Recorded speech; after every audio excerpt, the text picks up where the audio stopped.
दर्शकों, कानून हमारे अधिकारों की रक्षा करने का एक मजबूत माध्यम है, लेकिन जब किसी व्यक्ति के साथ कुछ गलत होता है तो ऐसे आपराधिक मामलों में एक डॉक्यूमेंट जो सबसे ज़्यादा इम्पॉर्टेंट होता है वो होता है एफआईआर, यानी कि फर्स्ट इंफॉर्मेशन रिपोर्ट।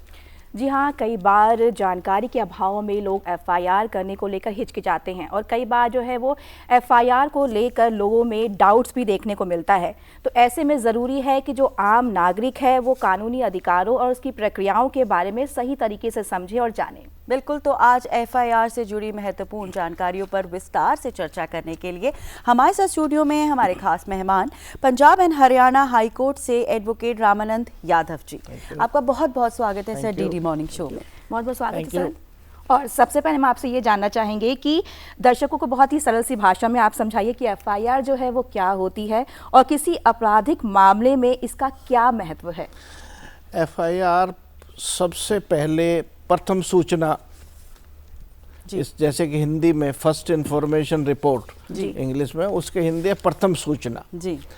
तो प्रथम सूचना से ही किसी भी संगीन अपराध का शुरुआत होती है। इट इज फर्स्ट स्टेप, पहला कदम है। आगे यदि आप एफआईआर दर्ज नहीं कराते हैं तो उससे आगे इन्वेस्टिगेशन शुरू नहीं हो सकता। तो एफआईआर अपने आप में जहाँ तक किसी भी अपराध से संबंधित है, इस बहुत ज़रूरी और महत्वपूर्ण स्टेप है।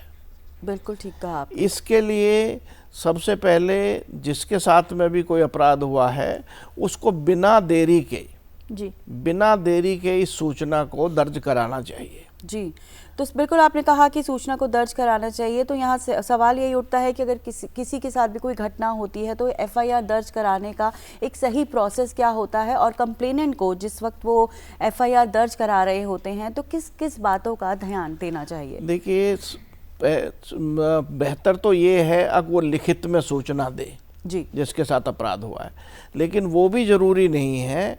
अगर वो अनपढ़ है या लिखने में असमर्थ है तो उसको पुलिस स्टेशन में जाके जो भी वहाँ अधिकारी है उसको सारी चीज़ जैसे सच्चाई से सारी चीज़ों को विवरण देना चाहिए जी। और एफआईआर कराते वक्त सही समय का, जिस समय अपराध घटित हुआ है उस समय का, और उस समय से वहाँ तक पहुँचने की सारी इन्फॉर्मेशन, सारी ही प्रक्रिया उसको जिसके साथ अपराध घटित हुआ है उसको देनी चाहिए, और उसी से उसका केस मजबूत होता है। जी बिल्कुल। तो क्या हर शिकायत पर एफआईआर होना या उसको दर्ज कराना ज़रूरी है, या कुछ मामलों में जो है वो पुलिस जांच करने के बाद निर्णय ले सकती है? इसमें दो किस्म के हैं। एक तो जो संगीन अपराध है उसकी तो तुरंत एफआईआर होना अनिवार्य है जी। और एफआईआर के बाद में ही इन्वेस्टिगेशन शुरू होता है। जी बिल्कुल। लेकिन कुछ अपराध हैं जिसमें कि उसको इन्वेस्टिगेशन की ज़रूरत है, क्योंकि जो भी इन्वेस्टिगेटिंग ऑफिसर होता है, जांच अधिकारी होता है, उसकी भी ड्यूटी है अब वो जो जिसके साथ अपराध हुआ है, जो एफआईआर दर्ज कराने आया है, उसकी सच्चाई को जान ले और उस सारी घटना की प्रक्रिया को समझ ले, उसके बाद ही एफआईआर दर्ज करेगा। ओके, तो सर अगर किसी व्यक्ति की, अगर कोई पुलिस जो है वो एफआईआर दर्ज नहीं करते हैं तो उस व्यक्ति के पास किस तरह के लीगल ऑप्शंस अवेलेबल होते हैं? उसका प्रोसीजर दिया हुआ है जो BNS भारतीय नागरिक सुरक्षा संहिता नई 2023 से है। उसमें अगर सेक्शन 173 के तहत अगर कोई नहीं करता है तो उसके बाद में सुपरिटेंडेंट पुलिस या DCP को शिकायत कर सकता है। अच्छा, वहाँ जा सकते, वहाँ जाके शिकायत कर सकता है कि भाई मैंने फलां तारीख को मैंने प्रथम सूचना दी थी और अब तक उसमें एफआईआर दर्ज नहीं हुई। अच्छा। क्योंकि एफआईआर का प्रोसीजर ये है, एफआईआर दर्ज होने के बाद में शिकायतकर्ता को फ्री ऑफ कॉस्ट उसकी कॉपी एक दी जाती है। अच्छा, ओके। तो ऐसे में सर सवाल ये कि एफआईआर दर्ज होने के बाद जो पुलिस जांच प्रक्रिया होती है वो किस तरह से आगे बढ़ती है और इन्वेस्टिगेशन में कौन कौन से महत्वपूर्ण स्टेप्स होते हैं? देखिए, जैसे कि फिर से रिपीटेशन में है कि अपराध जिसके साथ हुआ है उसको पूरी तरह से जांच अधिकारी के साथ में सहयोग करना है जी। क्योंकि ये वो व्यक्ति है जो सारी चीज़ जांच अधिकारी को बता सकता है। तो जितनी भी इंफॉर्मेशन, जितने भी एविडेंस, साक्ष्य वो देगा, उसके हिसाब से जांच अधिकारी अपनी जांच शुरू करेगा। और ज़रूरत अगर संगीन अपराध है तो उस एफआईआर की कॉपी 1 घंटे के अंदर तुरंत इलाका मजिस्ट्रेट को भेजनी होती है। अच्छा। मर्डर केसेस में तुरंत बिना विलंब के एफआईआर की कॉपी इलाका मजिस्ट्रेट को भेजनी होती है। अच्छा। वो इसलिए कि उसमें बाद में कोई तरमीम एफआईआर में ना कर सके। बिल्कुल, जैसे कि सर आपने बताया कि एसपी को हम जाके कंप्लेंट कर सकते हैं अगर पुलिस हमारी इस तरह से दर्ज नहीं करती है एफआईआर, अगर वहाँ से भी हमें किसी तरह का सपोर्ट नहीं मिलता तो क्या करना चाहिए। और सबसे इम्पोर्टेंट बात तो ये है कि सर एफआईआर में जो दर्ज इन्फॉर्मेशन होती है वो होती कितनी इम्पॉर्टेंट है, और क्या एफआईआर में बाद में हम किसी तरह के कोई चेंजेस या कोई करेक्शंस हैं जो कर सकते हैं, क्या ये मुमकिन है? देखिए, आपके एक सवाल ये है, पहला सवाल है आपका भाई अगर सुप्रिटेंडेंट पुलिस भी अगर ना करे तो क्या है, क्या करे? उसके लिए भी प्रोविजन किया गया है। अच्छा। सेक्शन 175(3) बीएनएसएस का, उसमें आप इलाका मजिस्ट्रेट को जाके दरख्वास्त दे सकते हो जी। और इलाका मजिस्ट्रेट को दरख्वास्त जो आप दोगे तो आप ये कहोगे कि भाई मैंने पुलिस को इन्फॉर्मेशन दी थी, पुलिस ने आज तक मेरी एफआईआर दर्ज नहीं की। तो इलाका मजिस्ट्रेट उसको जांच करेगा, पुलिस से स्टेटस रिपोर्ट मंगाएगा भी क्यों नहीं आपने की। और अगर इलाका मजिस्ट्रेट कन्विंस होता है कि हाँ भाई ये ऑफेंस हुआ है, तो वो सीधी एफआईआर के आदेश दे सकता है अंडर सेक्शन 175(3) बीएनएनएस। अच्छा। तो अब यहाँ पे सवाल यही उठता है अब अगला कि एफआईआर में जो दर्ज इन्फॉर्मेशन होती है वो कितनी इम्पोर्टेंट होती है? वो मैंने अब जैसे पहले भी बताया, उसी के ऊपर पूरा केस डिपेंड करता है। और जहाँ तक आपने पूछा कि उसमें बदलाव, अगर आप उसमें उसी लाइन में एक्सप्लेनेटरी, उसी के लाइन में जो आपने फर्स्ट इंफॉर्मेशन दी है उसी की लाइन में दूसरे साक्ष्य और दूसरी स्टेटमेंट देते हैं। क्योंकि ये नहीं है कि भाई आपने पहले एक स्टेटमेंट दे दी तो आप दूसरी स्टेटमेंट नहीं दे सकते। अच्छा। आप दे सकते हो, लेकिन उसमें बदलाव नहीं आप कर सकते, उसको उसी दिशा में ले जाना पड़ेगा। अच्छा, मतलब जिस तरह की रिपोर्ट आपने लिखवाई है उसमें थोड़े बहुत आप चेंजेस कर सकते हैं, उसको सुधार कर सकते हैं, पर बदल नहीं सकते हैं। बदल नहीं सकते। अच्छा। अगर बदलना चाहोगे तो उसमें फिर जो है उसका पूरा बेनिफिट जो अपराधी है उसको मिलेगा। ओके। क्योंकि वो उस चीज़ का ये फ़ायदा उठाएगा कि पहले उसने ये बयान दिया था, बाद में उसने ये बयान दिया, तो उसकी जो स्टेटमेंट है वो ट्रस्टवर्दी नहीं। कहीं ना कहीं हम कहें कि वो एफआईआर जो है वो कमज़ोर पड़ सकती है। यस। तो यहाँ पे कई बार ऐसे भी केसेस सामने आते हैं जहाँ पे जो आरोपी होते हैं वो कहते हैं कि कई बार झूठी या फिर गलत एफआईआर दर्ज हुई है। तो ऐसी स्थिति में जो आरोपी होते हैं उनके पास क्या कानूनी विकल्प होते हैं? देखिए, ऐसा है, इसीलिए मैंने पहले कहा कि जांच अधिकारी भी जब भी कोई एफआईआर आती है या शिकायत आती है तो प्रिलिमिनरी इंक्वायरी वो जिस शिकायतकर्ता से जांच करने की कोशिश करता है टू नो अगर भाई ये सच्चाई बोल रहा है या झूठ बोल रहा है।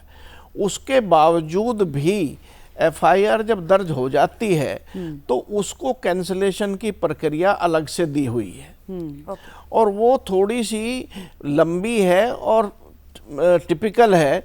इसी वजह से शुरू में जांच अधिकारी जनरली रिलेक्टेंट होते हैं एफआईआर दर्ज करने में।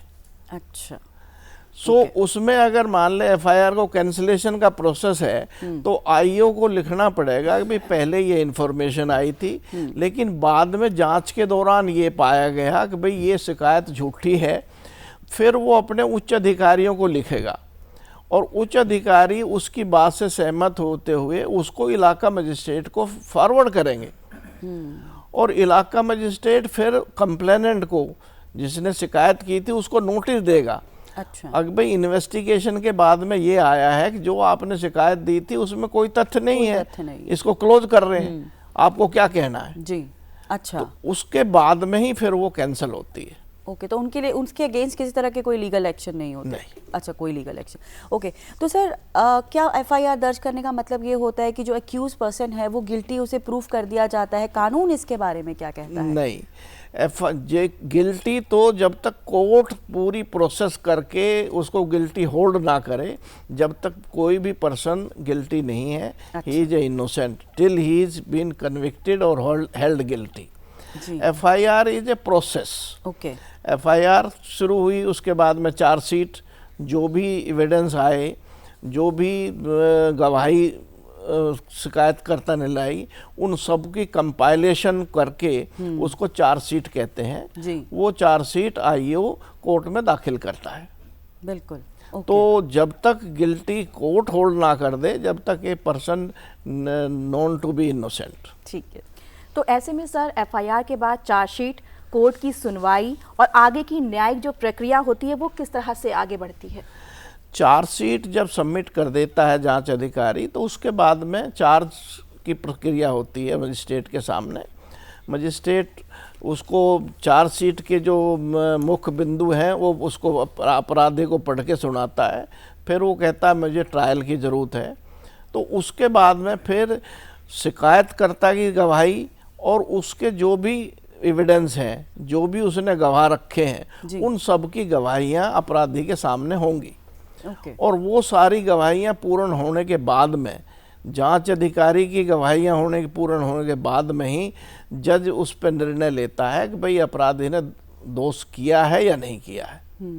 तो सर अगर आज के अब हम डिजिटल एरा की अगर बात करते हैं तो उसमें ये जो ऑनलाइन एफआईआर है या हम कहें कि ई एफआईआर है, ये जैसी फैसिलिटीज़ कितनी इफ़ेक्टिव हो गई हैं और किन जगह पे या किन केसेस में हम इसका इस्तेमाल कर सकते हैं? देखिए, आजकल हेल्पलाइन सब दी हुई हैं और सब जगह वेबसाइट है, ईमेल आईडी हैं, तो ये तो निश्चित है अगर भाई आदमी ऑनलाइन भी एफआईआर कर सकता है, प्रोविजन अब बनाया हुआ है जी। लेकिन at the end of the day lastly तो शिकायतकर्ता को पुलिस स्टेशन में जाके अपनी बात को दर्ज कराना पड़ेगा। अच्छा। और इन्वेस्टिगेशन ज्वाइन करना पड़ेगा। क्योंकि सारी ही चीज़ें ईमेल से और डिजिटली सारी चीज़ें पॉसिबल नहीं हैं और फेस टू फेस जांच अधिकारी के सामने शिकायतकर्ता को आना पड़ेगा, लेटर और सूनर। तो ऐसे कोई केसेस हैं जिसमें इनका यूज़ किया जा सकता है, मतलब कर सकता है? आप किसी भी अपराध के लिए आप जो है ईमेल डिजिटल एफआईआर दर्ज करा सकते हैं। ऐसा कोई ये नहीं है कि भाई इसके लिए करा सकते और इसके लिए नहीं करा सकते। अब सर जैसे कोई ट्रैवल कर रहा है और ट्रैवल के दौरान उसके साथ किसी तरह का कुछ ऐसा गलत होता है तो उस केस में भी तो फिर वो EFIR, ये जो ऑनलाइन FIR है, तब वो कर सकता है? उसमें भी यही है, अगर मान लो आप अपराध एक दूसरी जगह हुआ है और आप दूसरी जगह हैं, राइट, तो उसमें फिर वो 0 FIR के प्रोविजन है। ओके, वहाँ पे FIR हो जाएगी लेकिन उसको फिर कंसर्न पुलिस स्टेशन को वो ट्रांसफ़र कर देंगे। अच्छा जी। तो सर यहाँ पे अगर हम महिलाओं की बात करें, वरिष्ठ नागरिकों की बात करें, कमज़ोर वर्गों की बात करें, तो उनके लिए FIR दर्ज कराने के लिए कौन कौन से विशेष कानूनी प्रावधान जो हैं वो उपलब्ध हैं? देखिए, जहाँ तक है कानून तो सबके लिए बराबर है जी, लेकिन महिलाओं के लिए, सीनियर सिटीजन के लिए और जो हेल्पलेस हैं उनके लिए हर पुलिस स्टेशन में असिस्टेंट बूथ अब बनाए गए हैं, जहाँ की वो जाके अपनी वहाँ उनको असिस्टेंस मिलेगी अगर आपको कैसे FIR करनी है, कैसे लिखनी है। और इवन जो है महिलाओं के लिए पर्टिकुलरली तो जो फीमेल एडवोकेट हैं उनकी ड्यूटी पुलिस स्टेशन में लगाई हुई है। अच्छा। और जब भी कोई महिला आएगी तो she will be assisted by a female lawyer. Okay okay. तो सर अगर हम आम सिटीजन्स की बात करें तो उनके लिए आपका क्या मैसेज रहना चाहेगा कि वो FIR को लेकर या फिर जो भी लीगल प्रोसेस है उन सभी को लेकर किस तरह से अवेयर रहें और अपने राइट्स का जो इस्तेमाल है वो सही तरीके से इस्तेमाल किस तरह से कर सकें?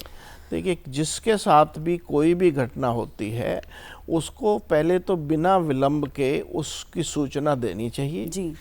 और सूचना में सारे फैक्ट्स जो जो उसके सामने हैं उनको सच्चाई से बयान करना चाहिए। और उसके बाद में जितना भी जांच अधिकारी को क्योंकि अल्टीमेटली जिसके साथ में घटना घटी है, ही इज द पर्सन जो बेस्ट एविडेंस है। बिल्कुल। तो उसको जांच अधिकारी को जो जो चीज़ चाहिए, जिस गवाही के चाहिए कि कोई चीज़ रिकवरी होनी है या कहीं से उसको कोई साक्ष्य मिलना है, तो उसको जांच अधिकारी को सहयोग करेगा, जब ही उसका केस मजबूत होकर निकल सकता है। बिल्कुल। तो सर अगर यहीं पर अगर गांव की बात करते हैं, वहाँ पे वैसे तो अमूमन अब सभी लोग काफ़ी समझदार हैं, लेकिन कब है ऐसे एरियाज़ हैं जहाँ लोगों को नहीं समझ होती है, तो जहाँ लोगों को नहीं इतना जानकारी है एफआईआर को लेके कैसे रजिस्टर कराना है क्या, तो उनके लिए किस तरह से मददगार पुलिस हेल्प करती है या किस तरह की हेल्प रहती है? देखिए, उसमें ये है, आजकल ज़्यादातर जो एरिया है, चाहे जितना भी रिमोट है, वो पुलिस चौकी के जरिए कवर किया गया है। अच्छा। पुलिस थाने तो बड़ी जगह पे होते हैं, पर पुलिस चेक पोस्ट होती है जी।